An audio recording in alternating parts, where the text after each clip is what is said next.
Hello प्रिय student, आप सभी को केवीबी स्टडी ग्रुप में स्वागत करता हूं। ऑनर्स पेपर पॉलिटिकल साइंस आज दूसरा लेसन पढ़ाएंगे। राजनीतिक सिद्धांत के पतन संबंधित विवाद, सेमेस्टर 6 कोर पेपर 13। ठीक है, जो इस लेसन से इम्पोर्टेंट क्वेश्चन निकल रहा है वही क्वेश्चन को हम बता रहे हैं, और जो एक्सटर्नल एग्जाम में आने की संभावना बहुत ही ज्यादा है वही क्वेश्चन को बता रहे हैं। आप लोग के सामने ज्यादा लेसन भी हम नहीं बताएंगे। जो एक्सटर्नल एग्जाम में आने की संभावना, जिस लेसन से क्वेश्चन बनेगा वही लेसन को बताएंगे, और उससे जो क्वेश्चन निकलेगा वही क्वेश्चन को बताएंगे। जो एक्सटर्नल एग्जाम में आप लोग को ज्यादा पढ़ने का जरूरत नहीं है प्यारे दोस्तों। हम एकदम वेरी इंपॉर्टेंट क्वेश्चन बता रहे हैं ताकि आप लोग को एग्जाम में किसी प्रकार का दिक्कत का सामना नहीं करना पड़े प्यारे दोस्तों। ठीक है, जो आपका दूसरा लेसन से क्वेश्चन बनता है, राजनीतिक सिद्धांत से क्या समझते हैं, इनके पतन के कारणों का उल्लेख करें। सबसे पहले आपको क्वेश्चन को समझना होगा। क्वेश्चन के समझने के बाद आप उत्तर को काफी सरल शब्दों में लिख सकते हैं। चलिए आप लोग को एकदम सरल शब्दों में बताते हैं ताकि आप लोग को एक्सटर्नल एग्जाम में किसी प्रकार का दिक्कत का सामना नहीं करना पड़े प्यारे दोस्तों। राजनीतिक सिद्धांत को अंग्रेजी में पॉलिटिकल थ्योरी कहते हैं। जो राजनीतिक सिद्धांत है उसको अंग्रेजी में क्या कहते हैं? पॉलिटिकल थ्योरी कहते हैं। 1 नंबर के क्वेश्चन में आएगा कि राजनीतिक सिद्धांत को अंग्रेजी में क्या कहते हैं? पॉलिटिकल थ्योरी कहते हैं। जिससे पॉलिटिकल राजनीतिक भाषा पॉलिस से बना है, और जिससे जो पॉलिटिकल है वो राजनीतिक भाषा के पॉलिस से बना है, जिसका अर्थ नगर राज्य होता है, और जिसका अर्थ होता है नगर राज्य होता है। तथा सिद्धांत शब्द की उत्पत्ति हुई है वो ग्रीक भाषा के थियोरियस शब्द से हुआ है। किससे? ग्रीक भाषा के थियोरियस शब्द से हुआ है, जिसका अर्थ समझने की दृष्टि से है, और जिसका अर्थ समझने की दृष्टि से है। सामान्य शब्दों में, अगर सामान्य शब्दों में कहा जाए तो राजनीतिक सिद्धांत का अर्थ राजनीतिक जीवन से संबंधित अवधारणाओं और व्यापक अनुमानों का ऐसा ताना बाना है जिसमें शासन, राज्य और समाज की प्राकृतिक व लक्ष्यों और मनुष्यों की राजनीतिक क्षमताओं का विवरण शामिल है। कहने का अगर सामान्य शब्दों में कहा जाए तो राजनीतिक सिद्धांत का अर्थ होता है वो राजनीतिक जीवन से संबंधित होता है। राजनीतिक जीवन से संबंधित अवधारणाएं से संबंधित और व्यापक अनुमान लगाया जाता है, ऐसा ताना बाना है जिसमें शासन, राज्य, समाज की प्राकृतिक लक्ष्यों और मनुष्यों की राजनीतिक क्षमताओं का विवरण शामिल होता है। प्लेटो व अरस्तु से लेकर डेविड ईस्टर्न, कार्ल ड्यूस के समय तक राजनीतिक सिद्धांत का आधार मूल्य या दर्शन था। जो प्लेटो और अरस्तु से लेकर डेविड ईस्टर्न के समय तक जो राजनीतिक सिद्धांत का आधार था वो आधार था मूल्य या दर्शन था। क्या था? मूल्य या दर्शन था। इस अवधि तक इसका लगातार विकास होता रहा। इस अवधि तक बोले जब प्लेटो और अरस्तु के जो काल था, डेविड ईस्टर्न का काल था, इस अवधि तक लगातार इसका विकास होता रहा। परंतु प्रथम और द्वितीय विश्व युद्ध हुआ था, उसमें भयानक परिणाम निकले थे, भयानक हानि हुआ था हर एक देश को जिसमें उसमें शामिल हुए थे। किसी का सैनिक नष्ट हो गया, किसी पर बम बारूद किया गया, एकदम भयानक क्षतिग्रस्त हुई थी। जब द्वितीय विश्व युद्ध भयानक परिणाम के फलस्वरूप कुछ ऐसे समस्या उभर कर आया था जिसका निवारण ठीक है, पुरातन राजनीतिक सिद्धांत के आधार पर संभव नहीं था। इतना भयानक, इतना व्यापक इसका समस्या थी कि पुरातन पहले के राजनीतिक सिद्धांत के आधार पर संभव कुछ नहीं था। इसकी समस्या का समाधान निकाला ही नहीं जा सकता था। अतः राजनीतिक विचारकों ने गहन विचार विमर्श करके इस निष्कर्ष पर पहुंचे कि अब वह समय आ चुका है जब जो राजनीति को व्यवहारिक के ओर मोड़ दिया जाए। जब उस पर गहन विचार विमर्श किया गया तो इस निष्कर्ष पर पहुंच चुके थे, अब समय आ चुका है जब राजनीति को व्यवहारिक के ओर मोड़ दिया जाए। इस प्रकार राजनीतिक समस्याओं का निवारण, इस प्रकार राजनीतिक जो समस्या था उसका निवारण, उसका समस्या का सोल्यूशन यानी वैज्ञानिकता के आधार पर होना प्रारंभ हुआ। इस प्रकार राजनीतिक सिद्धांत के अध्ययन पद्धति जो पूर्व में वर्णनात्मक थी, जो राजनीतिक सिद्धांत की अध्ययन पद्धति थी ना, वो पूर्व में वर्णनात्मक थी, अब विश्लेषणात्मक हो गई। किंतु जैसे जैसे राजनीतिक सिद्धांत की कदम वैज्ञानिकता की ओर बढ़ती गई, वैसे वैसे यह अपने मूल अस्तित्व व आदर्श को पीछे छोड़ता गया, और इतना गंभीर हो चुकी थी कि यह राजनीतिक विचारकों के लिए विवाद का विषय बन गया था। और जैसे जैसे उस समस्या थी ना, पुरानी समस्या, उसको जैसे जैसे आगे बढ़ता गया समस्या और विकराल होता गया, समस्या का समाधान होता गया, लेकिन और विकराल होता गया और समस्या इतनी गंभीर हो चुकी थी कि राजनीतिक विचारकों के लिए विवाद का विषय बन गया था। और कई विद्वान जैसे डेविड ईस्टन ने अपने लेख जनरल ऑफ पॉलिटिक्स अपने लेख में बोले थे, जनरल ऑफ पॉलिटिकल्स में डिक्लाइन ऑफ पॉलिटिकल थ्योरी का वर्णन किया। साथ ही साथ अपने पुस्तक में कहा कि इस विवाद ने राजनीतिक और दर्शन के बीच एक कड़ी रेखा खींच दी है। जो डेविड ईस्टन ने अपनी लेख था जनरल ऑफ पॉलिटिक्स में डिक्लाइन ऑफ पॉलिटिकल थ्योरी का वर्णन किए थे। साथ ही साथ अपने पुस्तक में कहा कि इस विवाद ने राजनीतिक और दर्शन के बीच एक बड़ी रेखा खींच दी है। बोलते हैं कि नहीं, दर्शन के बीच एक बड़ी रेखा खींच दी है। और इन्होंने इस परिवर्तन को राजनीतिक सिद्धांत की ह्रास की संज्ञा दी। और जब रेखा खींच दिया उसके बाद इन्होंने इस परिवर्तन को राजनीतिक सिद्धांत की ह्रास की संज्ञा दी, जिसका समर्थन कसवन ने 1953 में अपनी पुस्तक पॉलिटिकल साइंस क्रिएटिव में किया। इसका समर्थन किए थे अपने पुस्तक पॉलिटिकल साइंस क्रिएटिव में किया रॉबर्ट एडल थे। और लॉसले ने यहाँ तक घोषणा कर दिया कि राजनीतिक सिद्धांत मर चुका है। जो रॉबर्ट एडल और लॉसले ने यहाँ तक घोषणा कर दिया कि अब राजनीतिक सिद्धांत मर चुका है। राजनीतिक सिद्धांत के पतन के कारण, देखिए इसके बाद आपको राजनीतिक सिद्धांत के पतन के कारण को बता रहे हैं दोस्तों। अगर हमारे पढ़ाने का तरीका अच्छा लग रहा होगा तो KVB स्टडी ग्रुप को जरूर सब्सक्राइब, लाइक, शेयर कर दे दोस्तों। एकदम अपने दोस्तों तक भी शेयर करें ताकि आपके दोस्त भी कोर्स 13 पेपर का एग्जाम अच्छे से 5 तारीख को जो एग्जाम होने वाला है 5 अगस्त को, उसमें बहुत अच्छे से बेहतरीन ढंग से लिख पाए प्यारे दोस्तों, ठीक है। उपरोक्त वर्णित तथ्य से स्पष्ट हो चुका है कि द्वितीय विश्व युद्ध के बाद राजनीतिक विज्ञान का अध्ययन का मुख्य मुद्दा राजनीतिक ह्रास से संबंधित था। देखिए उपरोक्त वर्णित तथ्य से स्पष्ट हो चुका है कि जब द्वितीय विश्व युद्ध के बाद राजनीतिक विज्ञान का अध्ययन का मुख्य मुद्दा जो था वो राजनीतिक ह्रास से संबंधित, राजनीतिक पतन से संबंधित था। जैसे कि ऊपर वर्णित किया जा चुका है कि 50 से 60 के दशक, जो 50 और 60 के दशक परंपरागत राजनीतिक सिद्धांत जो मूल्यों पर आधारित था, 50 और 60 के जो परंपरागत राजनीतिक सिद्धांत जो मूल्यों पर आधारित था, कई सारे परिवर्तनों के कारणों वैज्ञानिकता के और बढ़ता गया, ठीक है। उसके बाद कई सारे परिवर्तन के बाद वैज्ञानिकता के और बढ़ता ही चला गया और उसने अपना वास्तविक स्वरूप खो दिया। जब परिवर्तन के और बढ़ता चला गया तो उन्हें अपना वास्तविक स्वरूप को खो दिया। जैसे एक समाज है, समाज अगर बढ़ रहा है तो अपने धीरे धीरे अस्तित्व को खोता ही चला जाता है, पीछे लोगों को भूलता ही चला जाता है, तभी तो विकास कर पाता है। और इसका पतन प्रारंभ हो जाता है। और इसका पतन प्रारंभ, जैसे समाज धीरे धीरे विकास करता है, उसके बाद धीरे नीचे नीचे लोगों को भूलता ही चला जाता है, ऊपर वाले लोगों को याद रखता है, इसलिए धीरे धीरे पतन की ओर चला जाता है समाज भी। इसलिए यहाँ इसका उदाहरण है और इसका पतन प्रारंभ हो जाता है। इसके कई विद्वानों ने कई कारणों को बतलाते हुए उल्लेख किया और जो पतन के कारण, इसके कई विद्वानों ने कई कारणों को बतलाते हुए इसका उल्लेख भी किए हैं। सबसे पहला डेविड ईस्टन के अनुसार, इनके अनुसार राजनीतिक सिद्धांत के पतन के 4 कारण है। जो डेविड ईस्टन बतलाते हैं कि नहीं, इनके अनुसार राजनीतिक सिद्धांत के पतन के 4 कारण है।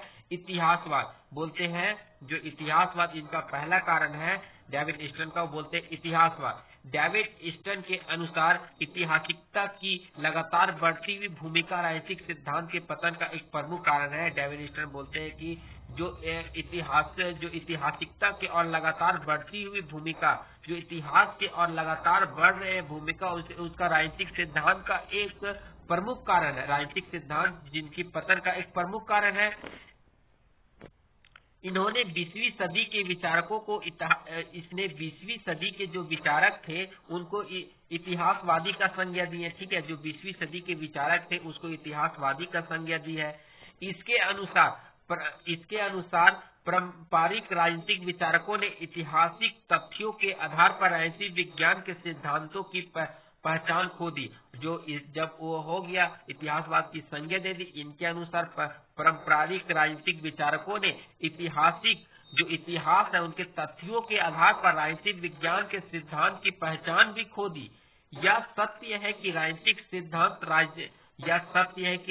सिद्धांत राजनीति की उपज है। क्या सत्य है कि राजनीतिक सिद्धांत राजनीति की उपज है और इतिहास में राजनीति की घटनाएं होती रही है। ठीक है, और राजनीति की जो घटनाएं होती रही है, परंतु इन ऐतिहासिक तथ्यों व आंकड़ों पर राजनीतिक सिद्धांत की अत्यधिक निर्भरता के कारण, जब ये हो जाता है उनके आंकड़ों पर राजनीतिक सिद्धांत की अत्यधिक निर्भरता के कारण इतिहास और राजनीतिक विज्ञान के बीच का अंतर खत्म हो जाता है। जब आत्मनिर्भरता बढ़ जाती है, उसके कारण इतिहास और राजनीतिक विज्ञान के बीच का अंतर को खत्म हो जाता है। उन्होंने इतिहासवादियों को 3 श्रेणी में बांटा है: संस्थावादी, अतः संबंधवादी और भौतिकवादी। जो आपका दूसरा पॉइंट है, अतीत तथ्यवाद। ईस्टर्न की जो आकलन है वो राजनीतिक सिद्धांत के पतन के लिए एक जिम्मेदार और महत्वपूर्ण कारण अतीत तथ्यवाद है। जो बोलते हैं डेविड ईस्टर्न, जो आकलन में राजनीतिक सिद्धांत के पतन के लिए एक जिम्मेदार और महत्वपूर्ण कारण अतीत तथ्यवाद है, जिसका आमतौर पर सिद्धांत में तथ्यों को जोड़ना विफलता का कारण है। और बोलते हैं जिसका आमतौर पर सिद्धांत में तथ्यों को जोड़ना विफलता का कारण यानी असफलता का कारण है।